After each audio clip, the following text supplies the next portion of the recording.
here with Lieutenant Gibson today.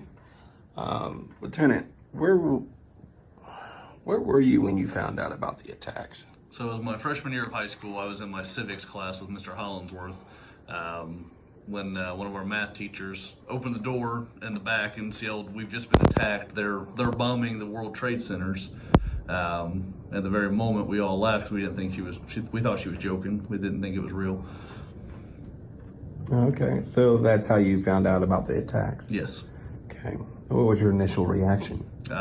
Confused, honestly. We had a TV in the classroom that Mr. Hollingsworth turned on after the teacher that told us said she was being serious.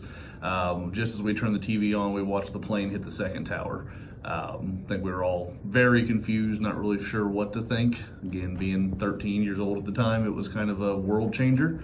As September 10th, 2001, that was impossible in our minds. America was invincible and we could have never been attacked like that.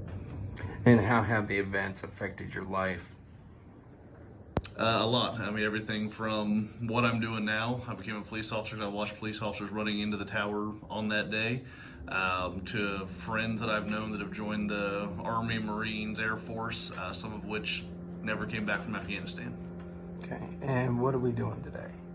Today we are going to read about Sergeant Michael Curtin, who was killed September 11th, 2001. The terrorist attacks while attempting to rescue victims trapped in the World Trade Center. Curtin served for 12 years of active duty before becoming a reserve Marine first sergeant. He was a large, imposing man, but took care of his Marines. He joined the New York Police Force Department in January 1988 and spent most of his career with the Emergency Services Squad units. 40 years after Curtin lost his life with other rescue workers, President George W. Bush posthumously awarded public safety officers of the 9/11 Heroes Medal of Valor for those men and women who died in uniform during these attacks. He was also posthumously awarded the New York City Police Department Medal of Honor for his heroic actions. Thank you, Lieutenant Gibson. Yes, sir. Sitting down with Detective Bender today. Where were you during the attacks? So I was a young sergeant in 2001. So I was in Schofield Barracks, Hawaii. I was stationed there with 25th Infantry Division. I was 114 Infantry. During that time, I got called early morning. I was getting ready for morning PT. I was called by my mother-in-law from Ohio. She called me in a frantic, told us to turn on the TV, that we needed to turn on TV right now. As soon as I turned on the TV, that's when I saw the first tower in flames or to be smoking. Shortly afterwards, I saw another airplane hit the other tower. Right around the same time, our sirens started going off on base. Started getting phone calls, and I had to muster and go to our headquarters, our battalion. And for a week, I was posted up at our barracks because we were on call with A-bags ready to go at any moment's notice. Right. So that's how you found out about it, the attacks, and your initial reaction. My initial reaction, I thought we're going to war. I thought we were under invasion. I didn't know what was going on at that particular time. It was definitely intense. Yeah. And how did the events affect your life? It definitely affected my life because shortly afterwards, I definitely was ready to go and fight the enemy that came into our country and attacked our country. Not even a couple years later, I would go to war for that same cause. Gotcha. And what are we doing today? So I'm going to talk about Kathy Mazza, Captain Kathy Mazza. I'm going to talk about her spot in 9/11 and what she did, her heroic actions and courageous actions during 9/11. So I'm going to speak about her. So Kathy Mazza was no stranger to life or death situations. She began her career working as a cardiothoracic nurse in Queens in Long Island, New York. and friends and family knew her, that she was a person that would call, was a person to call in any emergency. On one occasion, when her mother started complaining of chest pains, Mazda correctly diagnosed her blocked arteries and made sure she received medical attention. In 87, Mazda made a career change, enrolling in the Port Authority of New York and New Jersey's Police Academy. As a police officer, Port Authority Police Department, she oversaw the agency's certified first aid, emergency medical technician, first responder trainings, as well as initiated program placing portable heart defibrillators in airports and training 600 officers to use them. When Captain Mazza responded to the attacks of the World Trade Center on September 11, 2001, Mazza was one of the highest ranking women in the PAPD, the first female commander of the PANYNJ's Police Academy, and one of the 2 female captains in the entire department. In the lobby of the North Tower, Mazza helped people evacuate to the building, purportedly using her gun to shoot out a large plate glass window so that more people could escape to safety. She and several colleagues were carrying a woman in an evacuation chair out of the building when the North Tower collapsed. Mazza was one of 37 PAPD officers killed because of the 9/11 attacks, and the first female PAPD officers killed in line of duty. Thank you, Detective. I appreciate you. All right, I'm here today with Major Andy Warwick. I'm doing an interview for the 9/11.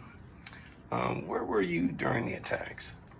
I was actually in Virginia Beach, Virginia. I had just worked a night shift for the city of Norfolk, and I was laying there on the couch, and my pager started going off, and I called that phone number, and they kept telling me turn on the TV, and which time I did, and it was just in time to watch the second plane hit the towers. So that's how you learned about the attacks. Yes.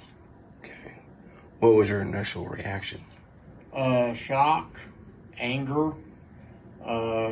Been also in the Marine Corps Reserves at the time, is in studying national security. I was very angry at that point that somebody had been able to do this to our country. And how has the events affected your life, perspective of the world, and national security views? National security views would be that you continually, is an evolving process of gathering intelligence and trying to apply that to real-time action to where we can preserve our nation. And what I'd like to show here right now is a yellow Labrador, Canine Cyrus. And to read a little bit about him, on September 11th, 2001, Canine Cyrus, as a Port Authority Police Department dog, was the only working dog fatality during the World Trade Center attacks. Cyrus, a yellow Labrador, an explosive detection dog, was killed in the collapse of the South Tower of the World Trade Center. He was in his kennel in the basement when the tower fell. His handler, Lieutenant David Lim, secured Cyrus in the kennel before responding to the initial impact of the plane, but he was unable to return for him. Cyrus's remains were recovered in the winter of 2002 and given a full police honor guard. Thank you, Andy. You're welcome. We are here today with Lieutenant Scranton with the Middletown Fire Department. Where were you during the 9/11 attacks? I was on duty at Fire Headquarters on Engine 3, and we were getting ready to leave to do an outside training at Texas Eastern on Yankee Road, a gas plant. Okay, and how did you learn about the attacks? As we were walking out the door, the TV was on, and it switched over to the first World Trade Center that had been hit, and the smoke pouring out of it, and I could instantly knew it was bad. And what was your initial reaction? I was stunned, and then I was afraid. Nobody knew really what was happening or why. My cousins were working for FDNY, and I knew that they would be there at some point, and I had no idea where they were. So. And how do you affect your daily life? I still think about it daily. It impacted me deeper than I had anticipated that it would. just the horror of the whole thing happening. Grew up in Brooklyn until I was 6. I remember seeing the towers being built. Everybody from my family is from New York City, so it felt like an attack on America. It felt like an attack on firefighters and just all of us. I feel that. Lieutenant, what are we doing today? Today, I'm going to read about Michael Camerata. He was a rookie. He was the youngest firefighter who died during a 9/11 attack. This is the career I chose. Michael Camerata, 22, was a firefighter with Ladder Company 11 in Manhattan. He died on the 9th week of a 14-week training program. He lived with his parents in Huguenot, Staten Island.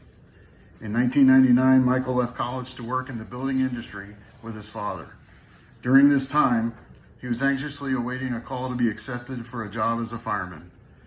This he had wanted since he was a little boy. Michael scored an impressive 105 perfect score on the New York Fireman's Test with a list number of 345. He was quickly called to duty and sworn in as a firefighter on May 3rd, 2001. He had a passion and love for the job. He was in a 14-week training program awaiting official graduation. Unfortunately, he was not given the opportunity to be part of this graduation. He had been confirmed missing since September 11th, 2001, a day that will not be forgotten. Michael left a letter in his drawer if anything should ever happen to him. Number 5, take care of Jenna, his girlfriend. Number 6, don't mourn me, this is a career I chose. 7, make my spirit live on. And 8, remember I love you all and will be waiting for you upstairs. Signed, Michael Camerata, Shield number 1138. Thank you, Lieutenant Scranton. All right, we're here today with Lieutenant Riley with the Middletown Fire Department doing 9/11 interviews. Lieutenant Riley, where were you during the attacks? I was at home. Okay. And how did you hear about the attacks? I was actually watching TV and they broke into the programming. Oh, wow. And what was your initial reactions? Disbelief. Just kind of shocked. Yeah, just kind of hard to take it all in and actually believe it was happening at the time. Right. And how has the events affected your life since? Well, it's brought a lot of realization to how vulnerable we are, even in public safety. Something big like that could always happen, and just 343 or 344 to that's just an unbelievable number to lose in one incident. Right. It just, I don't know, made me realize how vulnerable just the whole world is.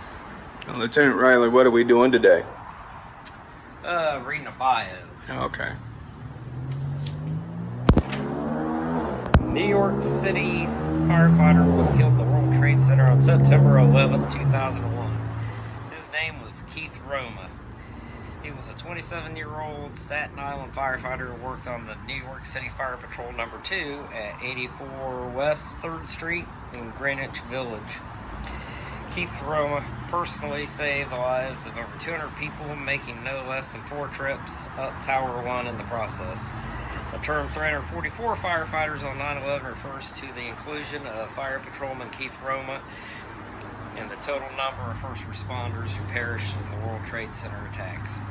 Well, commonly cited number of firefighters killed is 343. Keith Roma, who was a member of the New York Fire Patrol, which is a separate organization that focuses on property conservation and protection, is also recognized by some as the 344. Thank you, Lieutenant Riley. We are sitting down with Dispatcher Deaton today. Dispatcher Deaton, where were you during the attacks? I actually was working at Crystal Tissue at the time. Okay, and how did you learn about the attacks? We actually had the TV on and the news broke in and they kept replaying the same clip over and over. Okay, and what was your initial reaction? Shock, disbelief, and trying to really process all of it at once. Okay. And how has the events affect your life? It's made me really stop and take a look around, be more aware of my surroundings. Now that I'm here as a 911 operator, to see what our job is, knowing what they had to go through, is still unbelievable to this day. Okay. And what are we doing here today? We're going to take a moment to read a bio of one of the ladies that lost her life on that day. Melissa Doyle was a senior manager at IQ Financial Systems who died in the September 11 attacks and made a recorded 911 call from the South Tower. While she wasn't a dispatcher in the traditional sense of being an emergency service operator, her recorded call highlights a crucial aspect of the 9/11 events. Victims' attempts to reach emergency service for help in the difficult situation faced by 911 operators during the crisis. Thank you,